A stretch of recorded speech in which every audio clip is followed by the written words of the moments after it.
हम लोग अभी दर्शन, जीवन और जगत की समझ तथा हिंदी का विज्ञान, ये दो श्रृंखलाएं इस चैनल में प्रारंभ करेंगे, जिनमें आप क्रमिक रूप से हिंदी और दर्शन शास्त्र से संबंधित विभिन्न बातें समझेंगे, सुनेंगे और अपने ज्ञान में वृद्धि करेंगे। आज मैं चर्चा कर रहा हूं दर्शन पर, और आज की चर्चा का विषय है यत् पिंडे तत् ब्रह्मांडे। और उसके पहले हमने लिखा हुआ है दर्शन, जीवन और जगत की समझ। तो दर्शन की जब हम व्याख्या करते हैं या दर्शन शास्त्र को एक विषय के रूप में समझने का प्रयास करते हैं, तो यह व्याख्या बहुत विशद हो जाती है, क्योंकि दर्शन शास्त्र का प्रयास ही जीवन और जगत को उसकी समग्रता में समझने का रहता है। इसके दो परिप्रेक्ष्य हो जाते हैं, भारतीय परिप्रेक्ष्य और पाश्चात्य परिप्रेक्ष्य। और इसीलिए इस विषय को भारतीय दर्शन और पाश्चात्य दर्शन में वर्गीकृत करके पढ़ने की भी परंपरा है। जब हम पाश्चात्य संदर्भों की बात करते हैं तो वहां पर दर्शन शास्त्र के लिए फिलॉसफी शब्द आता है, जो दो शब्दों से मिलकर बनता है। फिलॉस का अर्थ होता है प्रेम या अनुराग, और सोफिया शब्द का मतलब होता है ज्ञान। अर्थात दर्शन शास्त्र का, फिलॉसफी शब्द का सीधा सीधा आशय है पाश्चात्य संदर्भ में ज्ञान के प्रति प्रेम। और इस दृष्टि से इस संसार में हम सभी दार्शनिक हैं, क्योंकि जिसके मन में भी ज्ञान के प्रति प्रेम है वो दार्शनिक है, वो फिलॉसफर है। तो किसी न किसी अंश में हम सभी ज्ञान प्राप्त करना चाहते हैं, ज्ञान में अपनी वृद्धि करना चाहते हैं। तो आज से आप और हम ये मानकर चलते हैं कि हम सभी फिलॉसफर हैं। फिलॉसफर कोई दूसरी दुनिया से आए हुए लोग नहीं रहते। ज्ञान के प्रति मनुष्य के मन में स्वाभाविक रूप से प्रेम है, और इसीलिए कहा भी जाता है कि मनुष्य प्रकृति से दार्शनिक है। हम सब में एक दार्शनिक छुपा हुआ है। और जब हम भारतीय परिप्रेक्ष्य में आते हैं तो दर्शन शब्द दृश्य धातु से बना है, जिसका अर्थ होता है देखना। और यहाँ देखने से आशय है न केवल देखना, बल्कि देखना, सोचना, समझना, जानना। और व्यापक अर्थों में देखना शब्द को हम अंतर्दृष्टि के रूप में लें तो और अच्छा हो सकता है। जब हम भारतीय परिप्रेक्ष्य की बात करते हैं तो दर्शन शब्द हमें अंतर्दृष्टि के लिए प्रेरित करता है। अर्थात जब हम अपने भीतर की दुनिया को देखते हैं अपनी अंतर्दृष्टि के माध्यम से, तो हमें अपनी ही समझ पैदा होती है। और जब हम अपनी समझ कर विकसित कर लेते हैं तो माना जाता है कि हम में इस पूरे संसार को समझने की भी क्षमता विकसित हो गई। इसे अलग अलग प्रकार से समझाया जाता है। जैन दर्शन कहता है कि एक को समझना सबको समझना है, और सबको समझना एक को समझना है। जब हम वहां पर जब हम वहां पर अनेकात्मवाद पर जाएंगे, तब मैं बताऊंगा कि एक को भी समझ गए तो सबको समझ गए। और वैसी भारतीय दर्शन कहता है, भारतीय दर्शन जो जैन दर्शन से भिन्न दर्शन है, उसका भी कहना है, वैदिक दर्शन का भी कहना है कि आप अपने को समझ गए तो आप इस पूरे संसार को समझ सकते हैं। क्योंकि भारतीय दर्शन में ही ये श्लोक भी आता है, यत् पिंडे तत् ब्रह्मांडे। जो कुछ हमारे शरीर में है वो हमारे पूरे विश्व में है। तो आखिर ये समझ हमें कैसे आएगी और इसे हम कैसे समझ सकते हैं? तो सबसे पहले मैं आपको ये बताना चाहूंगा, विषय को हम जब अलग अलग दिन पढ़ें, कि जैसे जैसे विज्ञान प्रगति के पथ पर आगे बढ़ता है, वैसे वैसे वो दर्शन को समझने में सक्षम होता है।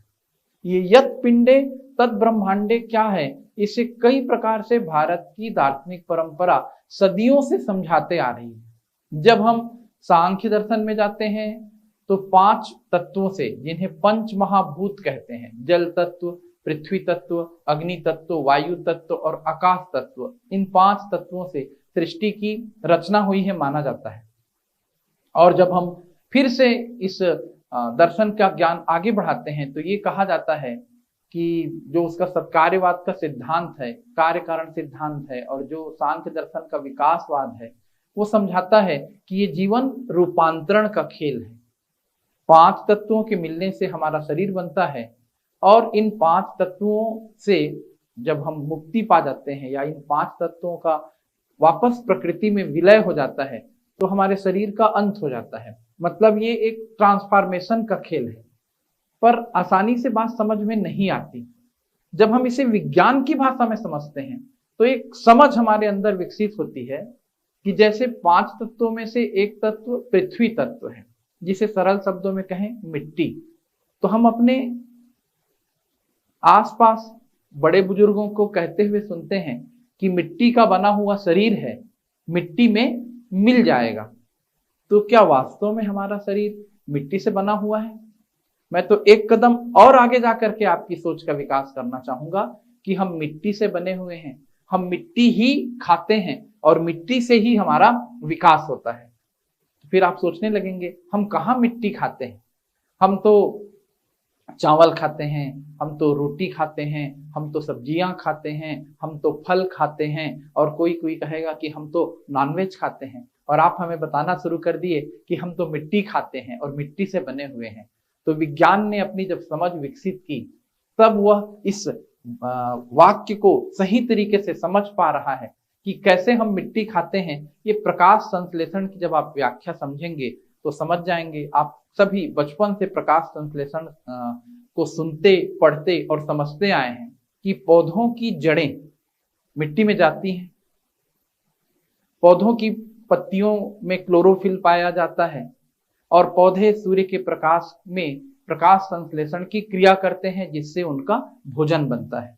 और जो कुछ वो भोजन के रूप में बना रहे हैं, चाहे वो फल हो, चाहे हम उनकी पत्तियों को खाएं, चाहे हम गेहूं चावल के रूप में पौधों के अलग अलग अंग, अलग अलग उत्पादों को खाएं, वो सभी ट्रांसफॉर्मेशन का खेल है। हम सीधे सीधे प्रकाश नहीं खा सक रहे हैं, हम सीधे सीधे मिट्टी नहीं खा सक रहे हैं, तो सूर्य का प्रकाश, जल, मिट्टी और आकाश तत्व ये सभी, और वायु तत्व, ये सभी रूपांतरित हो जा रहे हैं हमारे लिए एक फल के रूप में, हमारे लिए गेहूं के रूप में, हमारे लिए चावल के रूप में। बड़े इत्मीनान से समझिएगा, हम सीधे मिट्टी को नहीं खा सकते, लेकिन हम सेब खा रहे हैं, वह भी तो मिट्टी से ही आ रहा है। पौधों की जड़ें मिट्टी में ही जा रही है। और अच्छे से समझें तो सेब किस किस तत्व का रूपांतरण है? सेब जल तत्व, अग्नि तत्व, पृथ्वी तत्व, वायु तत्व और आकाश तत्व का रूपांतरण है। ये पूरी सृष्टि ट्रांसफॉर्मेशन का खेल है। सीधे सीधे वो तत्व हमारे अंदर यदि आए तो सीधे सीधे आएंगे, और हम उस रूप में सीधे नहीं ले पा रहे हैं, तो वो तत्व रूपांतरित होकर कभी गेहूं के रूप में, कभी चावल के रूप में, कभी फल के रूप में हमारे सामने आते हैं, ताकि हमारा जीवन चल सके। विज्ञान में इसे हम ऊर्जा का रूपांतरण का खेल कहते हैं, और विज्ञान हमें समझाता है कि ऊर्जा न तो उत्पन्न हो सकती और न ही नष्ट हो सकती। और बिल्कुल दर्शन ने भी सदियों पहले ये समझाया है। मैं आपको सांख्य दर्शन की ही बातें कर रहा था, जिसको हम आगे बहुत विस्तार से चर्चा करेंगे। मैं आपको सांख्य दर्शन के विकासवाद के सिद्धांत के माध्यम से ही इस परिवर्तन को समझा रहा था कि किस तरह से प्रकृति हमारे जीने का आधार पैदा करती है। और हमारा ये शरीर 5 तत्वों से बनता है: जल तत्व, पृथ्वी तत्व, अग्नि तत्व, वायु तत्व और आकाश तत्व। और हमारा ये शरीर हमारी मृत्यु के बाद उन्हीं 5 तत्वों में वापस चला जाता है। फिर आपके सामने प्रश्न भी आता है कि मैं तो प्रकृति से आया हूं, सृष्टि से आया हूं, सृष्टि में विलीन हो जाऊंगा, मेरे सगे संबंधी, मेरे घर परिवार के लोग, मेरे मित्र गण सभी तो आ रहे हैं और जा रहे हैं, जीवन एक परिवर्तन के खेल में चल रहा है, मैं वापस उन्हें उसी स्वरूप में तो नहीं देख पाऊंगा जिस स्वरूप में उनका शरीर हमारे सामने मौजूद था।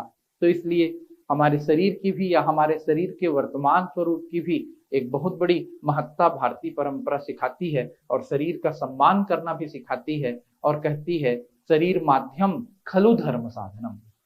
इसके अलावा जब हम इस पर बहुत आगे विस्तार से जाएंगे, जब हम आने वाले समय में इस पर चर्चा करेंगे, तो शंकराचार्य ने तो इस परिवर्तन को समझते हुए ब्रह्म सत्यम और जगत मिथ्या की अवधारणा दे दी कि ब्रह्म ही सत्य है, ये सारा जगत तो परिवर्तनशील है, यहाँ तक कि हम सभी परिवर्तनशील हैं।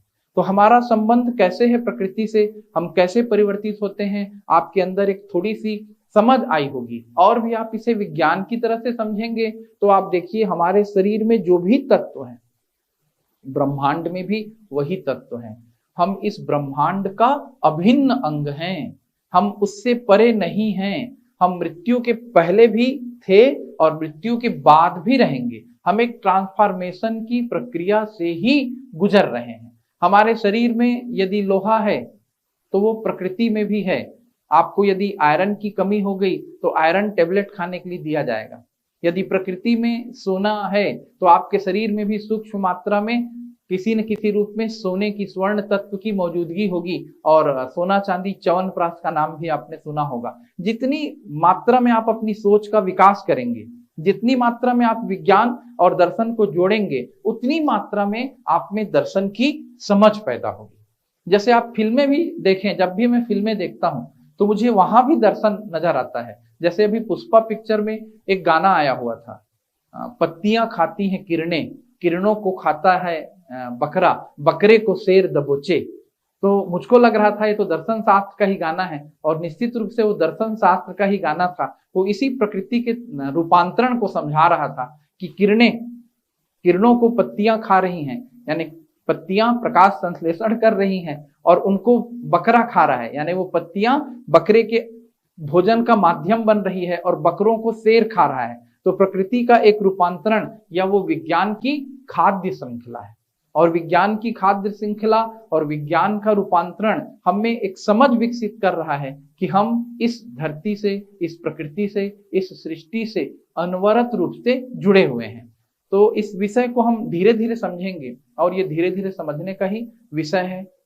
इसके भारतीय और पाश्चात्य दृष्टिकोण पर भी हमारी चर्चा रहेगी। और चूंकि हम विषय की समझ भी विकसित करना चाहते हैं, और साथ ही हम अपने प्रतियोगी परीक्षा के विद्यार्थियों को भी समय समय पर उनकी प्रतियोगी परीक्षा के अनुसार मार्गदर्शन देना चाहते हैं, तो ये श्रृंखला जारी रहेगी। और इसके साथ ही हम पिछले वर्ष के प्रश्न पत्रों को भी हल करेंगे, ताकि मुख्य परीक्षा देने वाले विद्यार्थियों को दर्शन शास्त्र का उत्तर कैसे लिखते हैं ये भी समझने में मदद मिले। क्योंकि दर्शन को समझना एक अलग कार्य है, और दर्शन को परीक्षा के संदर्भों में लिखना एक अलग कार्य है। तो दर्शन को समझना विद्यार्थियों के लिए भी बहुत ही रुचिकर है, और जो अध्ययन नहीं कर रहे हैं उनको भी ये श्रृंखला बहुत लाभदायक और बहुत रुचिकर लगेगी। साथ ही जो विशुद्ध विद्यार्थी हैं, जिनको भी पीएससी की मुख्य परीक्षा देनी है, तो उनको आंसर राइटिंग स्किल में एक्सपर्ट बनाना ये भी हमारा एक फर्ज बनता है। तो इसके साथ साथ मैं आपको नेक्स्ट वीडियो में पिछले वर्षों के कुछ प्रश्नों के मॉडल आंसर भी बताऊंगा, और उनके उत्तर मैंने खुद तैयार किए हैं, और आप उनको एक मददगार के रूप में, एक मार्गदर्शक के रूप में देख सकते हैं कि हाँ, हमारा आंसर किस पैटर्न पे होना चाहिए और कैसे हम शब्द सीमा में किसी प्रश्न को लिख सकते हैं। धन्यवाद।